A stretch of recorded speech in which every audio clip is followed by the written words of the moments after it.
안녕하세요. 오늘도 사연살롱을 찾아주셔서 감사합니다. 저는 30대 중반의 나이에 9살 연하 남편과 결혼했다가 2년 만에 이혼하고 다시 싱글이 된 여성입니다. 30대 중반의 나이에 재혼도 아닌 초혼을 했으니 결혼이 늦었다고 하면 꽤 늦은 편이었는데 사실 그런 데는 나름의 이유가 있었어요. 제가 20대에 청첩장까지 다 돌리고 파혼을 한 경험이 있거든요. 그것도 다른 문제 때문이 아닌 제가 변변한 학벌이 없고 저희 집이 가난하기 때문이었는데 그때는 참 너무 비참했어요. 파혼한 남자친구는 연애도 꽤 오래 했고 둘 다 20대 혈기왕성한 나이인 만큼 조금 가장해서 서로 목숨 걸고 열렬히 사랑했는데 파혼할 때는 그런 사랑도 아무 소용이 없더라고요. 아니 오히려 믿었던 그 남자의 배신 때문에 상처만 더 깊었는데요. 그 남자 엄마는 사실 처음부터 내키지 않았는데 그래도 자기 아들 때문에 억지로 결혼을 시키려고 하다가 저 같은 애를 며느리로 들일 바에는 자기 아들 총각귀신 만드는 게 낫다고 그 남자의 어머니가 그러셨는데 저는 그럼에도 불구하고 무슨 자신감인지 당연히 남자친구는 제 편을 들어줄 거라고 믿었어요. 그런데 처음에는 제 편인 것처럼 우리 엄마가 왜 그러는지 정말 모르겠다. 자기야. 일단 나만 믿어. 나는 무슨 일이 있어도 자기랑 결혼할 거야. 우린 벌써 청첩장까지 다 돌렸잖아. 라고 했는데 시간이 길어지면서 나중에 저에게 최종적으로 한 말은 미안하다는 말이었어요. 자기는 자기 엄마를 거스르고 저랑 살 자신이 없다고 구차한 변명을 하더라고요. 그리고 하늘이 무너진 것 같은 고통 속에 살던 어느 날 그 남자가 저에게 이별 통보를 하기 전에 조건 좋은 여자랑 중매로 만났다는 사실을 알게 되었는데 결국엔 그 남자도 자기 엄마랑 똑같은 사람이었더라고요. 그 여자가 저보다 낫다고 생각했는지 그 남자는 구차한 변명을 하며 환승이별을 했고 저희가 결혼하기로 한 날 제가 아닌 그 여자랑 그 남자가 식을 올렸는데 그때는 어린 마음이 그랬는지 살고 싶지 않았어요. 그 남자의 마음이 변한 것도 용납이 되지 않았고 내가 있어야 할 그 결혼식장에 다른 여자가 내 남자친구의 팔짱을 끼고 버진로드를 걷는다는 것도 받아들일 수 없었는데요. 그러면서 엉뚱하게도 엄한 화살은 저희 부모님에게 향했어요. 나는 왜 하필이면 이런 가난한 집에 태어나 사랑하는 사람한테 버림까지 받아야 하나. 환경을 탓하고 부모님을 원망했는데 20대라고 몸은 성인이었지만 속은 덜 자란 아이가 그대로 있었죠. 그러니 저 때문에 저희 부모님도 많이 속상해하시고 상처도 받으셨을 텐데 그걸 모르지 않던 저는 앞으로 내 인생엔 결혼 따위는 생각도 하지 않으리라 다짐하며 그저 가난에서 벗어나고 싶어 발을 동동거리며 돈을 벌었어요. 100만 원을 벌면 10만 원 쓰고 구심하던 저금하던 게 바로 저였는데 제가 당시는 미용 보조 일을 하다 그제야 조금씩 손님을 받기 시작한 초보 디자이너였거든요. 디자이너는 월급제도 있지만 제가 일한 곳은 가게와 수익을 나누는 형식이었는데 지금은 많이 개선되었다고 하지만 저 때만 해도 디자이너라 함은 겉은 화려해 보여도 빈익빈 부익부가 상당했어요. 하지만 어느 누구도 내가 돈을 많이 못 번다고 그걸 티내고 싶어하는 디자이너는 없었는데 그러니 버는 것보다 쓰는 게 더 많은 사람들도 제 주변에 많았어요. 그리고 저는 그렇게까지는 하지 않았지만 손님 자체가 별로 없는 디자이너라 이것저것 다 떼고 나면 정말 100만 원 겨우 챙겨갔는데 그래도 저는 티끌 모아 태산이 정말로 있다는 걸 증명하려 했죠. 그렇게 돈을 벌어 부자가 된다면 더는 아무도 저를 무시하고 상처 주지 못할 거라 믿었는데 저도 남부럽지 않게 떵떵거리며 살고 싶었어요. 지금은 10만 원으로 겨우겨우 살지만 나중엔 명품도 사고 자기 관리에 돈도 많이 쓰고 좋은 차도 타면서 제 인생을 지금 있는 위치보다 더 나은 곳으로 옮겨놓고 싶었는데요. 그렇게 일을 악물고 하루에 14시간 일을 하니 이렇게는 아니다 싶었던 부모님이 처음이자 마지막으로 대출까지 받아 저더러 가게를 차리라고 하셨어요. 아마도 딸이 결혼 문턱까지 갔다 가난한 집 딸이라는 이유로 파혼을 당해 제가 돈에 더 집착하고 자기 인생도 못 살고 있다 겁을 먹으신 것 같았는데, 하지만 저도 염치가 있지 그 돈을 차마 덥석 받을 수는 없었어요. 이게 무슨 돈이야? 엄마 아빠가 무슨 돈이 있어서 이런 큰 돈을 주는 거야. 됐어, 내가 벌면 돼. 아니야, 이 돈으로 너 가게 내. 남 밑에서 일해서 언제 돈을 버니? 네가 그랬잖아. 네 손에 들어오는 돈이 너무 적다고. 그러니까 그러지 말고 이제 네 가게 해. 얼마를 벌어도 네가 고생한 건데 네가 다 가져야지. 그래도 괜찮아. 우리도 한 번은 자식 위해서 뭐라도 하고 싶어. 그래야 부모지. 엄마 아빠도 이 돈 넣어줘야 다리 뻗고 잘 수 있을 것 같아서 주는 거야. 정말? 그럼 정말 나 이 돈 받아도 되는 거야? 저는 순간 엄마 아빠의 마음이 고스란히 느껴져서 목이 메어 그 이후에는 아무 말도 하지 못했어요. 그리고 그 돈이 너무 소중해서 돈에 대한 집념이 더 많이 생겨났는데, 그래서 부모님이 주신 돈과 제가 그동안 모은 돈, 거기에 빚을 조금 내서 저는 처음으로 동네 미용실이긴 했어도 제 가게를 차렸어요. 물론 첫 술에 배가 부를 수는 없었기에 가져가는 거 하나 없이 대출금, 월세, 공과금 내기 급급했는데, 그래도 이 모든 시간이 자립을 하기 위한 시간이라고 생각하며 인내했던 저는 1년 뒤 조금씩 돈을 모을 수 있었어요. 그렇게 한 달에 한 번 쉴까 말까 하며 하루에 16시간씩 일을 하며 5년을 견디니 저는 드디어 제가 바라던 생활을 할 수 있게 되었는데요. 일단 5년이 지나고 저는 목도 좋고 규모도 넓혀서 가게를 이전했고 직원도 3명이나 두고 대표 원장이 되었죠.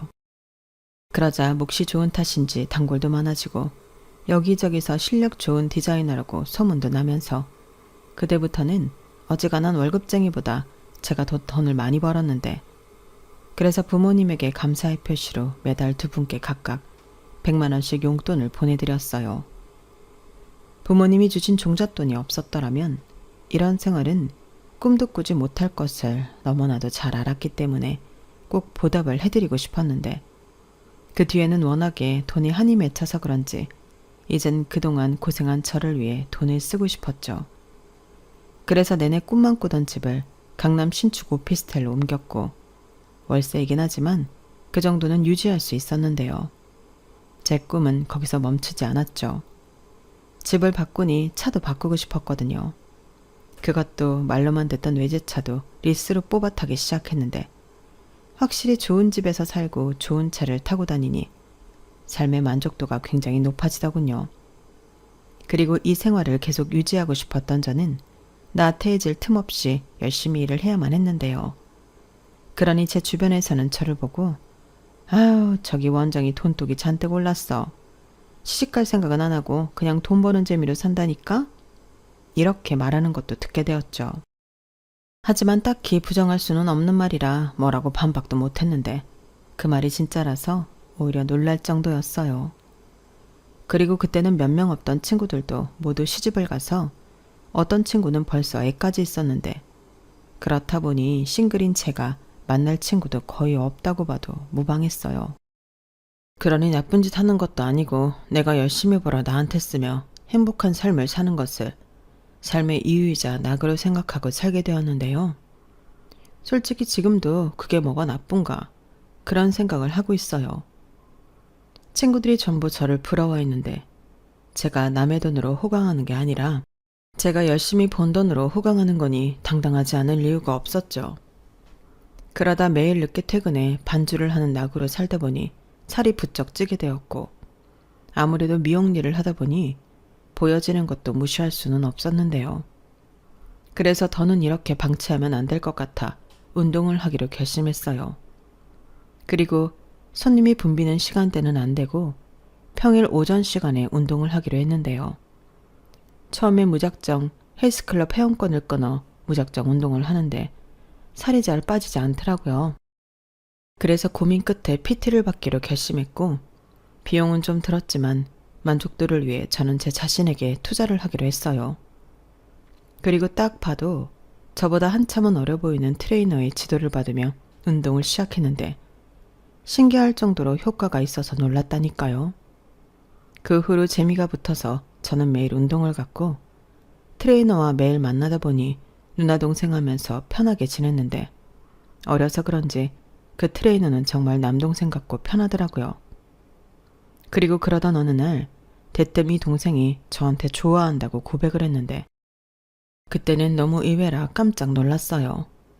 그러자 제 놀란 얼굴을 보고 그 남자는 자기는 진심이라고 저한테 진지하게 결혼을 전제로 만나보자고 했는데요. 평소 같으면 됐다고 바로 거절을 했을 저였는데 그날은 그러지 못했어요.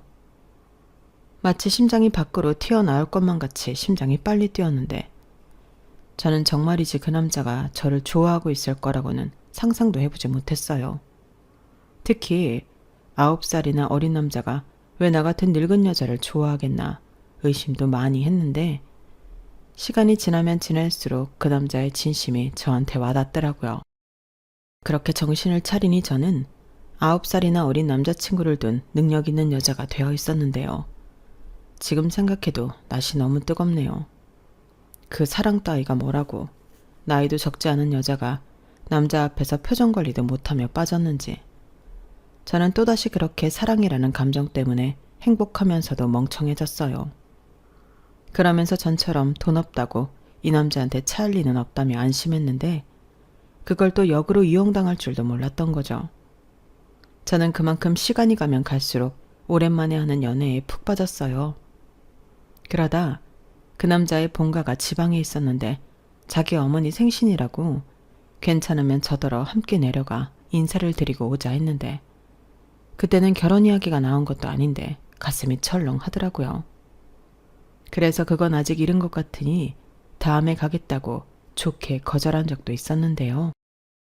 교제하고 1년 조금 넘으니 남자친구 어머니도 제가 궁금하다고 집에 한번 왔으면 좋겠다 하신다는 말을 듣게 되었어요. 사실 그때도 부담스러운 건 마찬가지였는데 또 한편으로는 단순히 인사만 오라고 한 일에 제가 너무 오버하는 건 아닌가 싶은 마음도 들더군요. 상대는 결혼 생각도 없는데 저만 지레짐작해 결혼 생각은 없다 하는 것 같아 민망해졌어요. 그래서 그때는 알겠다고 인사를 드리러 가자 하고 당일이 되었는데 매일 편한 복장만 보다 잘 차려진 그 남자의 모습에 저는 한 번 더 심쿵하게 되었어요. 아무래도 키도 크고 몸도 좋은데 잘 차려입기까지 하니 사람이 완전히 달라 보이더라고요. 그리고 그렇게 모처럼 저도 가게에 휴가를 내고 남자친구와 드라이브 겸 남자친구 본가에 가서 인사를 드렸는데 제가 9살이나 많다는 걸 아신다는 부모님은 걱정과 달리 저를 참 예뻐해 주셨어요. 자기 아들 만나줘서 고맙다. 생각보다 제가 관리를 잘해서 동안이라 당신 아들이랑 나이 차이가 나는 줄도 모르겠다 등 저를 신경 써주시는 말씀도 잊지 않고 해주셨는데요. 그러다 덜컥 남자친구 어머니가 그러셨어요. 둘이 교제한 지도 1년 넘었으면 시간 끌 필요 없이 결혼까지 생각해봐. 나는 둘이 같이 있는 모습을 봐서 그런지 둘이 빨리 결혼했으면 좋겠네? 당신은 어때? 우리 예비 며느리 참 곱지? 미용 일을 해서 그런가? 아주 멋쟁이야. 나도 염색이라도 좀 하고 올걸. 이렇게 말씀하시는데 저는 깜짝 놀랐어요. 하지만 정작 남자친구는 놀라지도 않고 저만 좋다고 하면 결혼하고 싶은 마음이 진적부터 있었다고 하는데 이게 참 좋기도 하고 당황스럽기도 해서 어지러울 지경이었어요. 그래서 그저 어색하게 웃고 글쎄요 하며 생각해보겠다는 말만 하고 자리에서 일어났는데 저희 부모님에게 이 이야기를 하니 너무 좋아하셨어요. 그러게 배필은 다 있는 거라고 하시며 저더러 망설일 필요 없으니 결혼을 하라고 하셨는데 저는 어떻게 해야 할지 고민이 많았어요. 지금이야 콩깍지가 씌어서 9살 나이 차이도 별게 아니라고 생각하겠지만 결혼 후엔 서로 안 이쁜 구석도 보고 그럴 텐데 저는 자신이 없더라고요. 하지만 이젠 다 글렀다 생각했던 딸이 결혼할 수도 있다는 희망에 부모님은 너무 좋아하셨고 당신들도 제 어린 남자친구를 한번 보고 싶다며 집에 초대하셨는데 남자친구가 이 말을 듣고 너무 가고 싶다고 어린아이처럼 방방 뛰었어요. 그래서 우리 부모님 보여주는 거야 상관없겠지 싶은 마음에 저는 남자친구를 데리고 집에 갔는데요. 저희 부모님이 그렇게 활짝 웃는 모습을 그날 처음 봤어요. 그때 왜 그리 마음이 심란하던지. 저는 다 잊고 돈 버느라 정신없이 살았는데 우리 부모님은 내 파온 후 딸이 이대로 혼자 늙어 죽을지도 모른다는 걱정 속에 살았구나. 몰랐던 부모님의 마음을 알게 되었어요. 그때는 저도 마음이 많이 속상했어요. 결혼 그게 뭐라고. 그런 마음이 들면서 할 수 있으면 할까 하는 생각을 하게 되었는데 그때까지 남자친구와 만나면서 저는 저에게 전적으로 맞춰주는 남자친구를 높게 평가하고 있었어요. 나이는 어리지만 누구보다 배려심 깊고 말도 예쁘게 하는 남자친구가 귀여운 구석도 많지만 저보다 더 어른스러운 구석도 많다 생각했는데 그런 남편을 갖는 것도 꽤 행복할 것 같았어요. 생각을 바꾸니 마음도 따라 그렇게 변하더라고요. 그리하여 저희는 양가에 인사도 드렸겠다. 결혼을 긍정적으로 생각하게 되었고 남자친구는 자기가 준비한 프로포즈 반지라며 저에게 이벤트도 해주었는데 살면서 이런 날이 나한테도 일어날 수 있구나. 그날은 나이랑 상관없이 감동을 받아 펑펑 울었어요. 그리고 남자친구가 끼워준 반지를 보며 나도 날 버리고 다른 여자랑 결혼한 그놈 못지않게 사랑받고 단란한 가정을 꾸려보겠다 하는 각오를 하게 되었는데요. 결혼 준비는 두 번째였지만 역시나 쉽지 않았어요. 오히려 그때랑은 뭐가 이리도 많이 변했는지 더 복잡하고 돈도 더 많이 드는 것 같았는데 그래도 그때까지는 제법 많이 벌고 있었기 때문에 그 정도는 기꺼운 마음으로 부담할 수 있었어요. 하지만 그렇다고 아주 아무런 문제가 없던 건 아니었는데 예상은 했지만 남자친구가 나이도 그렇고 사회 경험이 별로 없어서 모아놓은 돈이 많이 없더라고요. 거기에 남자친구는 제가 살고 있는 오피스텔과 차가 제 소유의 것으로 알고 있었어요. 그래서 결혼하면 단순하게 자기가 몸만 들어오면 될 줄 알았던 남자친구였는데요. 오히려 제가 집이 월세고 차가 리스라는 말을 하자 몰랐다며 깜짝 놀랐어요. 하긴 제가 연애하면서 굳이 이야기할 필요가 없으니 말을 하지 않았는데 제가 하고 다니는 것도 그렇고 PT를 평일에 받고 있었으니 제가 자기 생각에는 나이도 있고 부를 많이 축적해 놓은 골드미스로 알고 있었던 것 같았어요.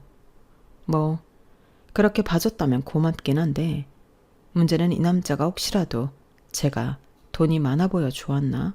이런 생각을 하니 머릿속이 복잡해지더라고요. 그러니 제 표정에서 그런 불안한 마음을 읽었는지 남자친구는 저에게 이렇게 말했는데요. 자기야, 자기가 무슨 생각을 하는지 알 수는 없지만 이건 알아줬으면 좋겠어.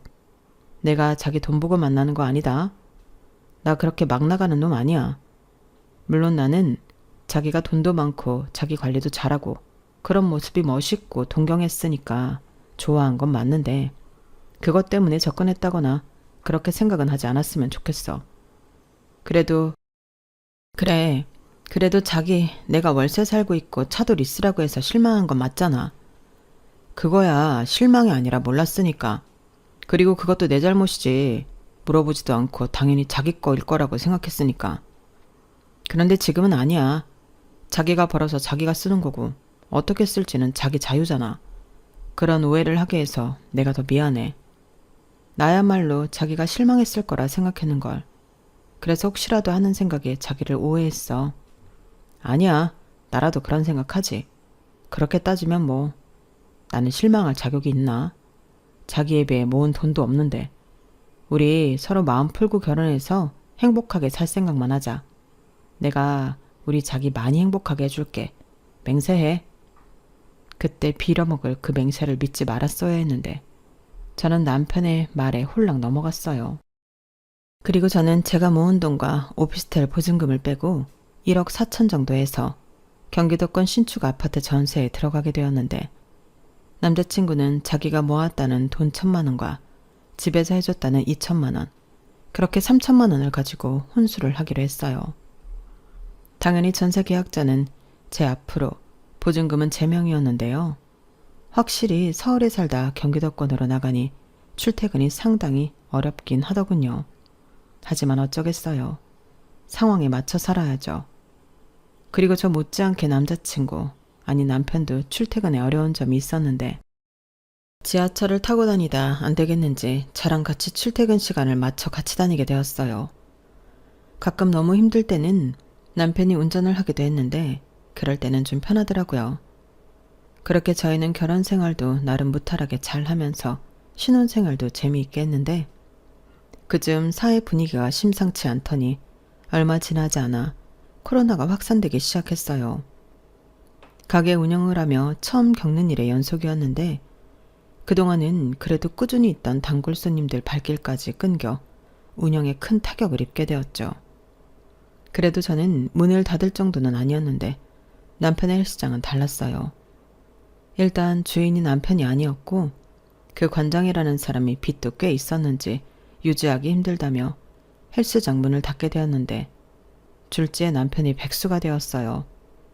게다가 시국이 시국이라 할 줄 아는 게 트레이닝밖에 없는 남편은 재취업도 쉽지 않았는데 결국엔 막노동과 대리운전 같은 걸 간간히 했지만 그마저도 벌이가 일정하지 않더니 집에 있는 꼴이 돼버렸어요. 그리고 그 생활이 생각보다 편했는지 남편은 나 당분간은 이렇게 집에서 자기 대신 살림할까? 우리 아직 애기 계획도 없고 큰돈 들어갈 일 없으니까 나 하나 집에 있어도 괜찮을 것 같은데 대신 내가 자기 집에 오면 손 하나 까딱하지 않고 편하게 쉴 수 있게 할게 라고 전업주부가 되겠다는 헛소리를 하기 시작했는데 저는 싫다고 했어요. 자기야, 일단 상황이 나쁘다는 건 알겠어. 그래도 자기 나이도 젊고 이대로 집에서 살림만 하기엔 아깝지. 그러지 말고 쉬엄쉬엄 일 찾아봐. 저는 일부러 남편이 기분 나빠할까 최대한 조심하며 말을 했는데 이것도 지금 생각하면 너무 웃긴 것 같아요. 눈치는 제가 아니라 백수인 그놈이 봐야 하는데 제가 백수 남편 기분 상할까 신경을 쓰고 있었으니까요. 아무튼 그때는 그렇게 이야기가 일단락 되었고 저는 옆에서 쪼지는 않았어도 남편이 하루빨리 재취업에 성공하길 바랬는데 어째 남편에게서는 취업을 하겠다는 의지가 전혀 보이지 않더군요. 게다가 살림은커녕 집에서 게임만 하는 남편의 모습이었는데 제가 늦은 시간 퇴근하고 집에 들어가면 남편은 설거지도 하지 않아 싱크대에 라면 먹은 것이며 이것저것 설거지거리가 한가득 쌓여 있었어요. 그리고 트레이너로 몸 관리에 신경 쓰던 모습은 어디로 가고 배만 볼록 나오는 등 한심하기 짝이 없었는데 내가 남편을 데리고 사는 건지 큰아들을 데리고 사는 건지 분간이 안 되더라고요. 가뜩이나 가게도 예전처럼 되지 않아 스트레스를 받고 있었는데 집에 오면 남편이 저러고 있으니 저는 더 열받을 수밖에 없었고 그 즈음부터는 전에 하지 않았던 부부싸움도 많이 하게 되었는데 남편은 마치 저를 잔소리 심한 엄마로 아는 것 같았죠. 그렇게 조금씩 삑다선을 타기 시작한 남편은 심지어 저에게 장을 봐놓고 가라, 배고프니 배달을 시켜줘라 등등 요구사항이 많아졌는데 제가 자꾸 그런 요구사항을 들어주면 일자리를 더 찾지 않게 될까 싶어 저는 남편의 요구사항을 들어주지 않았어요. 그러자 이 어린 놈의 남편이 자기 집에 전화해 엄마 나 10만 원만 나 반찬 좀 보내줘 이런 정신나간 말을 한 것 같았고 시어머님은 자기 아들이 직장에서 잘려 실업자 신세라는 걸 알고 계셨지만 그런 아들이 안쓰럽다며 저더러 신경을 더 써줘라 하셨는데 황당했죠. 자고로 남자는 집에서 길을 펴고 살아야 나가서도 길을 펴고 하는 일마다 잘 된다. 내 아들 집에서 논다고 구박하지 마. 그럼 못 쓴다. 그리고 우리 아들 쉬는 김에 집에 갔다 왔다 편하게 하게 네가 타는 차도 좀 주고. 너는 지하철 타고 다니면 되잖아. 요즘 손님도 가게에 별로 없다며. 그럼 쉬엄쉬엄 대중교통 타도 되겠네. 이렇게 말씀하셨는데 순간 내가 무슨 말을 들은 건가. 저는 제 귀를 의심했어요. 그리고 이내 제정신을 차린 저는 차를 일하는 사람이 타고 다녀야지 집에서 노는 사람이 왜 필요하냐고 남편이야말로 버스를 타던 기차를 타던 대중교통을 이용해야 하지 않겠냐고 말을 했는데 시어머니가 어디서 배워먹은 버르장머리냐고 남편이 어리다고 막 먹더니 이젠 시어머니도 웃음냐고 화를 내셨는데 저는 그런 상황이 짜증나고 싫었어요. 일단 남편부터가 정신을 못 차리니 이런 문제가 계속된다는 생각을 지울 수가 없었는데, 그러다 또 뭔 수로 알았는지 제가 친정에 돈을 보내드리고 있다는 사실에 남편이 혼자 뒤집어졌어요. 그때 당시는 시국 탓에 수입이 들어 친정에 50만 원씩 100만 원을 매달 보내드리고 있었는데, 제 통장을 뒤진 건지 제 아이디로 인터넷 조회를 해본 건지 왜 시댁이랑 친정을 차별하냐고 아주 입에 개거품을 물더라고요. 그러면서 자기 집에도 똑같이 100만 원을 매달 입금하라고 저에게 명령까지 했는데, 저도 그때 이성의 끈이 뚝 하고 끊어졌어요. 내가 번 돈으로 우리 부모 용돈 챙겨드리는데 네가 뭔 참견을 하냐. 저도 사납게 쏘아붙였는데, 저는 남편이 자존심이 상할 것을 알고 있었지만 일부러 그럼 너도 벌어서 용돈 보내드려 라고 남편 속을 긁었는데, 그렇게라도 남편이 자극을 받거나 제가 저희 부모한테 용돈 드리는 걸 문제 삼지 않길 바랬어요. 하지만 남편은 지금 자기 백수라고 무시하는 거냐며 더욱 열폭하기 시작했고, 자기는 지금 자기 집에 돈을 안 보내줘서 뭐라고 하는 게 아니라 왜 양가를 차별하냐고 저에게 불만을 얘기한 거라고 했는데, 그러면서 한다는 말이 정말 어이가 없었어요. 우리 결혼할 때 장인 장모님은 한 푼도 안 보태셨잖아. 대신 우리 집에서는 2천만 원이나 보탰어. 그럼 용돈을 들여도 우리 부모한테 줘야지. 왜 엄한 사람들이 돈을 받아? 이렇게 말했는데, 하마터면 그 동그란 뒤통수를 3개 칠 뻔했죠. 그래서 저도 지지 않고 말했어요. 두분 뭐 입이 없나요? 말 잘했다. 그럼 우리 하나하나 다 따져볼까? 그래서 자기는 자기 1,000만 원, 부모님이 2천만 원에서 3천 가지고 왔지. 근데 나는 모아놓은 거랑 보증금 빼서 1억 4천 가져왔어. 그리고 내 가게 차릴 때 우리 부모님이 5천만 원 해줬고, 그걸 기본으로 지금 가게가 있는 거야. 그런데 내가 지금 우리 부모님이 우리 결혼할 때 돈 안 보탰다고 시댁만 챙기는 게 맞아? 어디서 돈이 나왔건 내가 자기보다 1억 1,000만 원 더 가져온 건 사실이잖아. 그거야. 그렇지만 내가 나이도 어리고 월급도 적어서 모은 돈이 그것뿐인 걸 어떡해. 아무튼 나도 서운해. 내 부모만 불쌍하잖아. 요즘 경기도 나빠져서 힘든데. 저는 남편의 말에 웃음이 나왔어요. 경기가 나빠져서 힘든 건 저도 마찬가지인데, 남편은 제 돈을 갖다 쓸 줄만 알지 제가 힘들 거라는 생각은 전혀 하지 못하는 것 같았거든요. 그리고 이 결혼도 제가 하고 싶어 매달린 게 아니고 지가 모은 돈도 없으면서 저 아니면 안 된다고 매달려 한 결혼인데, 내가 왜 이제 와서 이런 말을 듣고 있나. 남편에게 실망이 이만저만이 아니었어요. 그리고 그때 깨달았죠. 이 남자는 자기 입으로 아니라고 했지만 돈 잘 버는 나랑 살면서 편하게 제 돈으로 집에 효도도 하고 일도 안 하고 집에서 게임이나 하면서 놀고 먹고 싶었다는 걸요. 그렇게 퍼즐 조각이 모두 맞춰지며 제가 사기 결혼을 당했다는 생각이 들자 저는 잘못된 걸 하루라도 빨리 잡아야겠다는 마음밖에 들지 않았는데, 그래서 남편 빼고 친정 부모님과 함께 시댁으로 향했어요. 그때가 마침 코로나가 정점을 찍고 거리두기가 완화되었을 때였는데, 저는 양가 어른들께 이혼을 생각하고 있다고 솔직하게 말했어요. 그러자 날벼락을 맞은 듯 양가 부모님이 놀라셨는데, 특히 저희 부모님이 많이 놀라시더라고요. 딸이 이혼녀가 된다고 생각하니 무슨 큰일이라도 일어나는 줄 아는 것 같았어요. 그러니 그 모습을 보고 당황했다가 의기양양해진 시어머니는 팔짱까지 끼며 요거 봐라 하는 듯 저를 쳐다보셨는데, 이게 다 제가 속물이라 그렇다고 하시더군요. 사돈분들은 기분이 나쁘시겠지만 딸을 아주 예의도 모르고 이기적으로 키우셨습니다. 지금 우리 아들이 직장 잃고 돈도 못 벌어오니 얘가 이혼 소리를 하는 거죠. 전에 제가 아무리 나이 어린 남편이라도 남편은 남편이니 잘 해주라고 했는데 싫다고 했어요. 어머니, 제가 언제요? 그거야 제가 타는 차를 남편에게 주라고 하니까 싫다고 한 거죠. 걔가 집에서 노는데 왜 차가 필요해요? 뭐? 걔? 너 지금 내 아들을 내 앞에서 걔라고 했니? 아유, 사돈 죄송합니다. 너 빨리 사과 안 드려? 아무리 나이가 어려도 그렇지 정서방이 네 동생이야? 엄마도 좀 가만히 있어. 걔가 지금 집에서 남편 노릇을 하는 줄 알아? 누가 보면 내가 어릴 때 사고쳐서 낳은 큰아들인 줄 알아. 밤새 게임하고 오후 늦게까지 쳐 자고 지 배고프면 남 일하는데 전화해서 배달시켜달라고 하고 일할 생각은 눈꼽만큼도 없다니까. 나도 가장 노릇하라고 하고 어떡하든 직업 알아보고 다니고 하면 이렇게 무시하진 않아. 내가 뭐 다 큰 남의 집 아들 대신 키우려고 결혼했어? 그래서 뭐 정말로 이혼이라도 하겠다는 거야?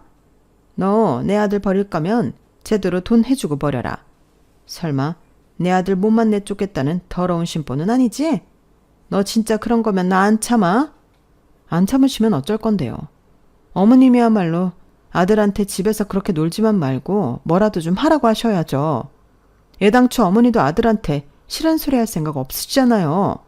그럼 뭐 가운데서 저만 죽어요? 저 싸가지 보십시오. 죄송합니다, 사돈. 너 정말 왜 그래? 너 이런 모습 우리한테 보여주려고 여기 같이 가자고 했어? 저런 모습을 보고 딸이 시집 잘못 왔다는 거 알라고. 근데 엄마는 지금 누구 편이야? 엄마야말로 왜 이래? 그래, 그건 우리 딸 말이 맞지. 당신은 누구 엄마야?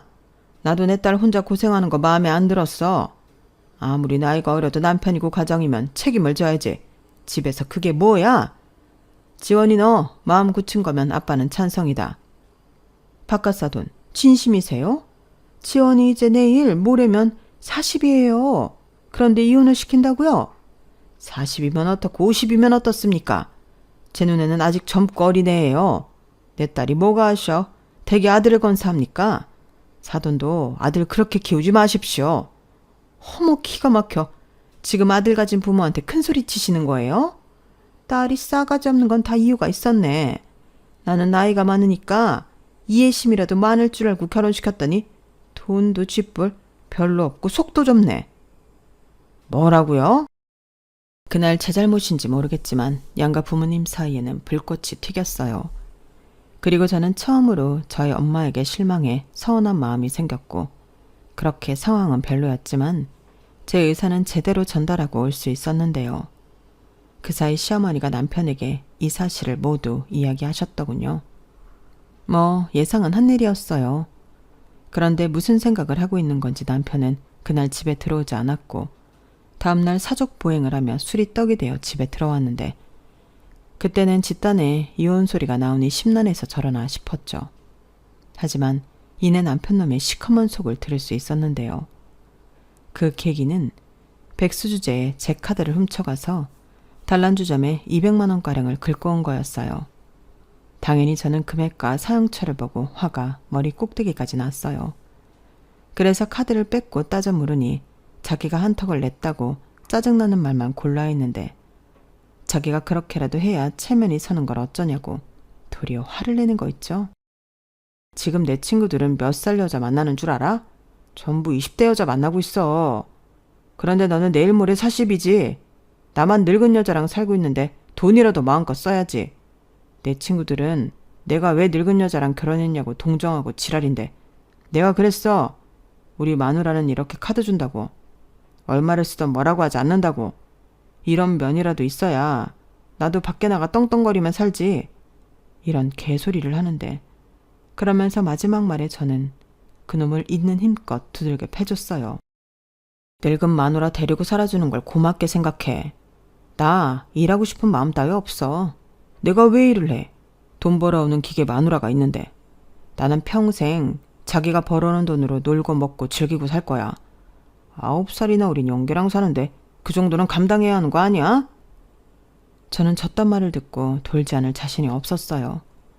그래서 있는 힘껏 그놈을 두들겨 패면서 더는 이렇게 못 산다고 이혼하자고 소리소리를 질렀는데 결국 이웃의 신고로 경찰이 출동했죠. 그리고 전후 상황을 다 들은 경찰은 일단 둘이 분리시키는 것이 좋을 것 같다며 남편을 데리고 나갔고 남편은 왜 자기가 나가냐고 저를 끌고 나가라고 했는데 경찰분들도 혀를 내둘렀어요. 그리고 한 경찰분이 아무리 화가 나도 폭력은 범죄라고 남편이 저를 신고하면 저도 억울한 일이 생긴다 말씀하셨는데 그렇게 그 일은 마무리가 되었어요. 하지만 제 이혼에 대한 결심은 더욱 견고해졌는데 술에서 깬 남편도 지 잘못은 알고는 있는 건지 저에게 순순하게 이혼을 해주겠다고 했죠. 듣던 중 반가운 소리였어요. 그런데 이혼을 해주는 대신 조건이 있다며 저에게 아파트 보증금 절반을 달라고 요구하는 남편이었는데 저는 당연히 들어줄 마음 따위는 없었어요. 사기 결혼당한 것도 억울한데 제가 왜 피 같은 제 돈을 그놈에게 주겠어요. 더욱이 그 돈은 제가 결혼 전 제 힘으로 모은 제 재산이라는 증거가 있어 남편이 임의대로 뺏어갈 수도 없는 돈이었는데 차도 마찬가지였죠. 리스였기 때문에 굳이 따지자면 제 것이 아니었으니까요. 그렇게 남편은 저한테 가져갈 수 있는 돈이 없었는데 그 사실을 제가 말하니 약올라 미쳐하는 모습을 보이더군요. 그러고는 태세 전환을 하기로 했는지 이딴 말을 하기 시작했는데 그땐 제가 약이 올라 미칠 것 같았어요. 그럼 그냥 이렇게 살아. 나도 뭐 돈도 못 받을 거면 나 대신 돈 버는 사람 옆에 두는 게 당연히 좋지. 뚫린 입이라고 말 함부로 하지 마. 내가 왜 너 대신 돈을 벌어? 사지육신 멀쩡한데 그 나이에 그 체력에 집에서 놀고 먹겠다고? 사지육신 멀쩡한 게 뭐? 내가 일하기 싫다고 하잖아. 그럼 어린 남편이 밖에 나가 돈까지 벌면서 늙은 마누라 건사할 줄 알았어? 굶게 해. 내가 그럴 마음이었으면 너랑 왜 결혼을 하냐? 나도 내 인생 걸고 한 결혼이야. 정말 기가 막혀서 말이 안 나온다. 그러니까 그 말은 네 인생 걸고 편히 데리고 살아줄 여자를 찾았다는 거야? 그런 마음이었으면 한 40, 50살 차이 나는 할머니를 만나지 그랬어. 그럼 오늘 내일 하다 유산도 남겨주고 그럴 텐데 9살이면 너무 적은 나이 차이 아니야? 그래도 내가 체면이랑 가오가 있지. 어떻게 우리 엄마보다 늙은 할머니를 만나 장가를 가냐? 무튼 돈 주는 거 아니면 나는 이혼할 생각 없으니까 포기해. 포기는 개뿔. 그리고 고맙다. 나 지금 네가 한 말 다 녹음했거든. 나 이걸로 소송할 거야. 네가 그렇게 나오면 내가 이혼 못할 줄 알았니? 넌 나이만 어린 게 아니고 지능도 어린가 보다. 기다려. 곧 니네 집으로 이혼 소장 갈 거니까. 그리고 내 집에서는 하루빨리 꺼져줄래? 참고로 집 비밀번호는 진작에 바꿨다. 저는 자리에서 일어나며 남편에게 말했어요. 그때 남편의 얼굴 표정은 자기 뜻대로 되지 않아 꼬라지가 난 어린애 같았는데 그제야 콩깍지가 벗겨졌는지 그 꼬라지가 참 추악스럽게 보이더군요. 그리고 저는 최대한 빨리 이혼 소송을 진행해줄 변호사 사무실을 찾았고 이혼 소장을 송달받은 남편과 시부모님은 저한테서 한 푼이라도 더 뺏어오려 준비를 하는 것 같았는데요. 결론적으로는 자기네들이 불리할 것 같으니 합의 이혼하자고 먼저 연락이 왔어요. 그러면서 자기들이 처음 들고 장가를 간 건 3천만 원 돌려달라고 하는데 결혼이 무슨 물건도 아니고 저한테 환불을 해달라니 어이가 없었어요. 그래서 네가 해온 혼수 그거 다 들고 가라고 배송비는 제가 부담하겠다고 했는데요. 결국 남편 쪽은 그 혼수 과정 각오받고 제 인생에서 떨궈져 나갔습니다. 덕분에 깨끗하게 비워진 전세 아파트는 그대로 다시 내놓기로 했는데요.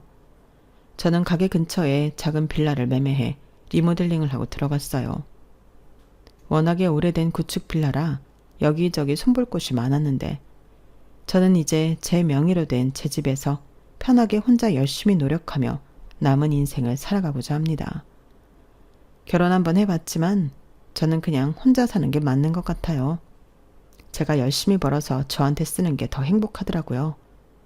그리고 이혼 후 아빠에게 많이 혼이 나셨는지 엄마가 저에게 미안하다고 사과를 하셨는데 저는 괜찮다고 했습니다. 이혼녀 딱지를 단 딸내미의 미래를 걱정하는 엄마 마음을 모르지 않았거든요. 그리고 걱정과 달리 잘 사는 모습을 보여줄 테니 걱정하지 말라고 했는데요. 저는 현재 그 약속을 지키기 위해 여전히 고군분투하며 지내고 있답니다. 코로나가 끝나고 다시금 가게는 예약자가 꽉 찬 예전 모습으로 돌아갔고 가게 안도 더 활기가 찼는데 요즘 저는 영화에 관심이 생겨 어학원을 다니고 있어요. 언젠가는 해외에 나가 더 많은 경험을 하고 싶은 꿈이 있는데 그날을 손꼽아 기다리며 계속해서 나이와 상관없이 발전하는 인생을 살고 싶은 마음입니다. 역시 사람은 꿈과 목표가 있어야 그 인생이 더욱 재미있어지는 것 같아요. 비록 남들처럼 결혼해서 예쁜 가정을 꾸리는 그런 인생은 살지 못했지만 저는 저대로 다른 꿈을 펼치며 저만의 행복한 인생을 만들어 가려고요. 어떻게 살든 누구랑 살든 아니면 씩씩하게 혼자 살든 건강 잘 챙기고 저만 행복하게 살면 되는 거잖아요. 저는 그렇게 생각하고 오늘도 내일도 힘내서 열심히 살아가겠다는 의지를 전하며 이만 길었던 사연을 마무리하도록 하겠습니다. 사연은 처음 써보는데 쓸 때는 어려웠지만 다 쓰고 나니 생각도 정리가 되고 좋은 점이 많은 것 같아요. 물론 이런 사연을 쓸 일 없이 행복하게 살면 더할 나위 없이 좋겠지만 어떻게 인생이 마냥 좋기만 하겠어요. 그러니 변덕스러운 날씨가 지나가고 맑은 날이 찾아오듯 우리네 인생도 슬프고 힘들고 괴로운 날이 지나 행복한 날이 찾아오는 거죠. 그리고 그럴 때마다 더 나은 모습으로 지혜롭게 살 수 있다면 그 인생이야말로 참 멋진 인생이 아닐까 싶은 마음인데요. 아직 많은 날을 살진 않았지만 지나온 날보다 살아갈 날이 더 행복하고 멋진 인생일 거라 믿으며 저는 이만 마지막 인사를 드리겠습니다.